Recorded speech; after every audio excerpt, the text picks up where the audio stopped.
Hello friends! Today I have a little tutorial for you. I'll show you how I create 3 fun special effects and how to make the most out of your brushes.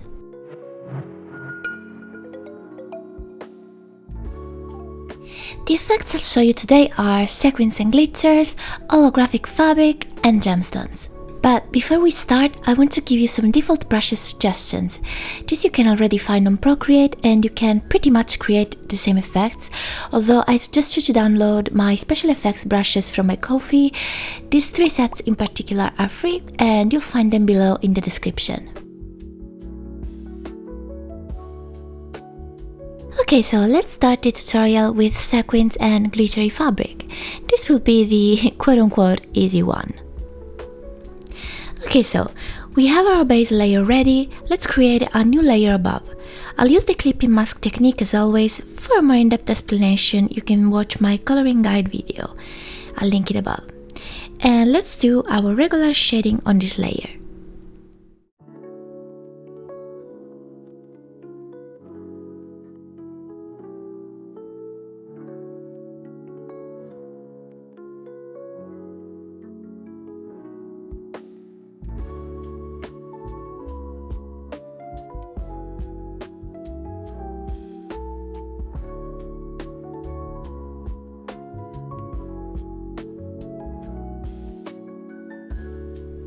Now, with the same darker shade and working on the same layer, I am going to pick our first particle brush. Use whatever brush you prefer here. For now, I'm using a mix of the Organic Specs and Magic Sparkle brushes from my free sets, but you feel free to use one of the brushes I suggested you at the beginning of the video. Now, this shading layer is very important. If you're wondering why I am creating this dark glitters layer, it is because we need dimension in our artwork. You can't just have light or it will look very flat. Sparkly but very flat. This will balance everything out and it is the quote-unquote secret of this tutorial here. Perfect. Now let's create a new layer, set it to add and clip it. I am using a combination of the same 2 brushes and now you can go crazy. Concentrate the brush strokes where the light would hit the most, on her chest in this case. Don't go too overboard because we still have a few steps. Try to play with different hues when doing this part. In my case, I'll use different shades of blue.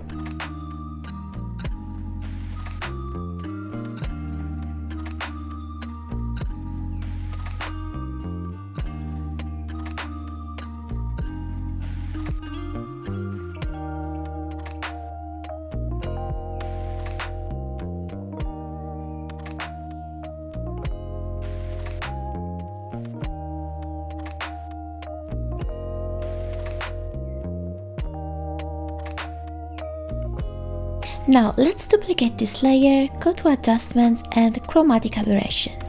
Set it to this place and let's move this a little bit to create this light flare effect. I love this one. And to set things up, go again to the adjustment tab and let's add a tiny bit of motion blur. Try to follow the same direction of the chromatic aberration to soften it up. This effect is particularly pretty on darker colors because it really shows through.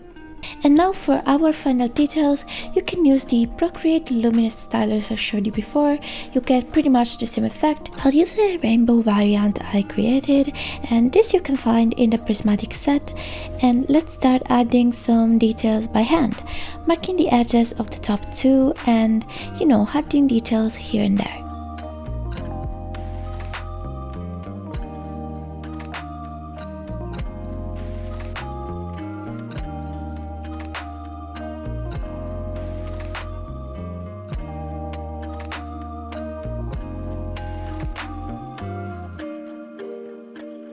Now we're pretty much done. If you wanted to have a matte look, leave it as it is, but I want it to be a bit shiny, so I'll take a flat brush and I'll add a bit of luminosity on the eyes points.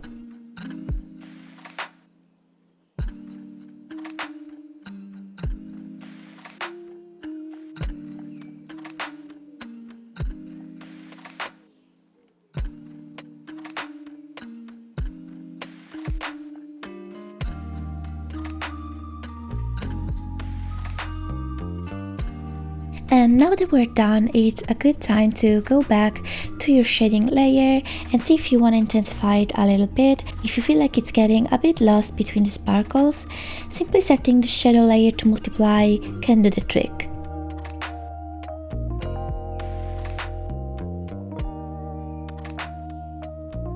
And there you have it, we're done with this effect.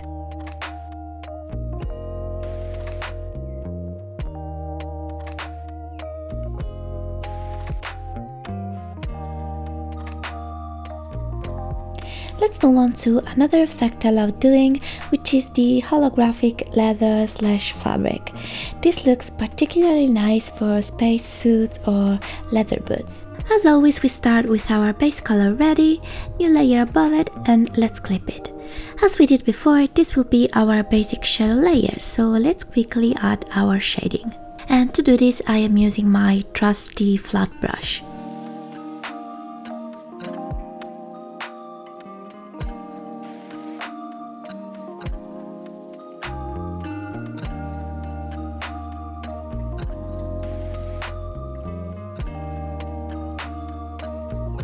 Now I want this hollow part to have a purpley bluish main hue to go with the top, so let's pick a lighter shade now.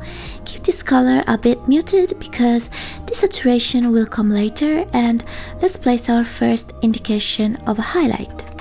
I'll go on the highest parts again, and using a round brush I'm gonna create some blobby shapes. Make good use of the brush shape and pressure sensitivity. See how I alternate soft and hard strokes, and I'll also use the blender to soften up some of the harsh lines.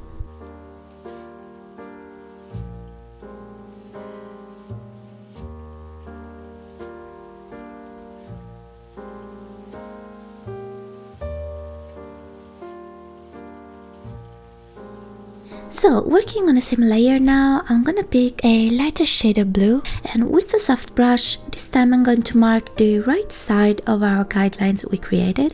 It's easier to show you than explaining it, and this will be kind of the start of the hollow effect, so trust the process. And now I'll do the same on the other side, but with a bright pink shade.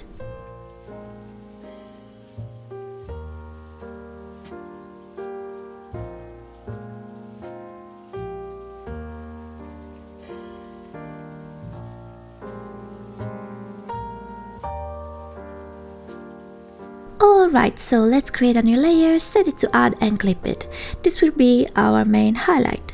And with the round brush, I'm gonna go right at the center of our two colors. And I will also take the chance to accentuate the edges, the folds, and add details here and there.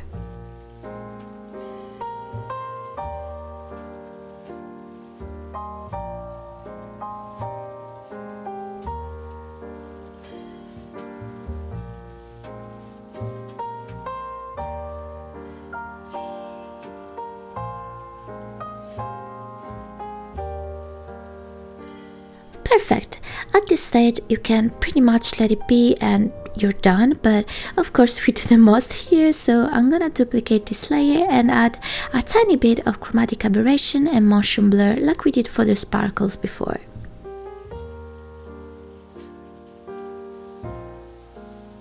And now time to add our final details with our luminous stylus. I like to create circles and different shapes to give even more character and interesting details.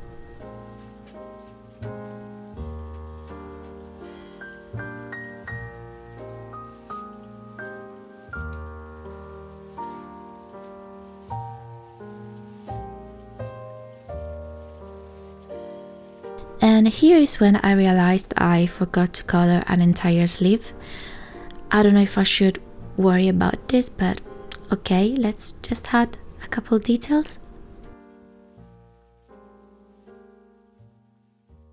And just a final detail with a soft brush to make it a little bit more luminous. And we're done!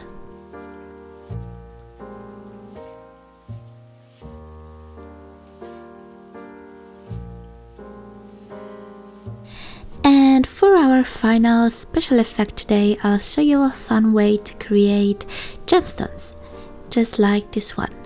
The initial process is the same as we did before. New layer above the base, clip it, and let's add our basic shading. This time though, I will use the selection tool to be precise and shade every face of the gem. This of course depends on the shape of your gem, but you know, just adapt accordingly.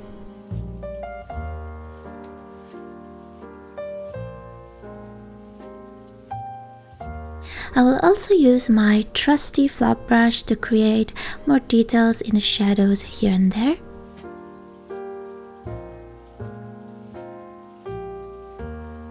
And now for the fun part. With the selection tool again, I'm going to start zigzagging all over the gem. When you close the selection and add the colors, you can see it create these nice irregular artifacts. Do it a couple times or as many as you want, depending on how intricate you want the gem to be. Use different color hues, keep in mind that we are still working on the shading.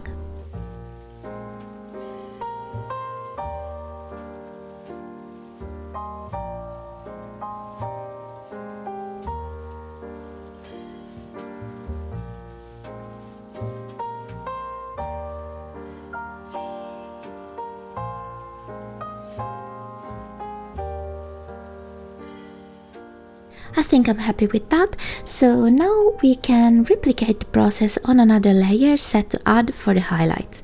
First select the faces of the gem. I suggest you do this with a soft brush so you can really control the intensity, and then again with the zigzag as we did before, and try to be very soft with your strokes so you don't overpower the gem way too much and you don't lose the shadow layer. As you can see right here, I'm going back and forth between the shadows and the highlights. I'm gonna set the shadow layer to multiply to make it more intense and adding a little bit more details on the darkest parts. You can really create as many layers as you want right here, depending again on how intricate you want your gem to be. But remember to not overpower your shadows, otherwise it's gonna look very flat and we don't want that.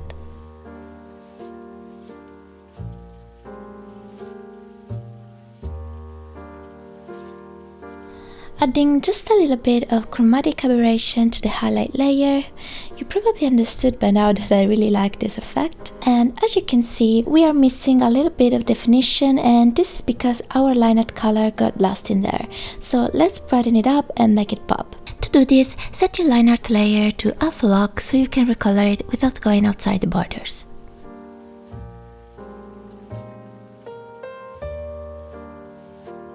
And now let's add our final details with our luminous brush like we did before, and we're done!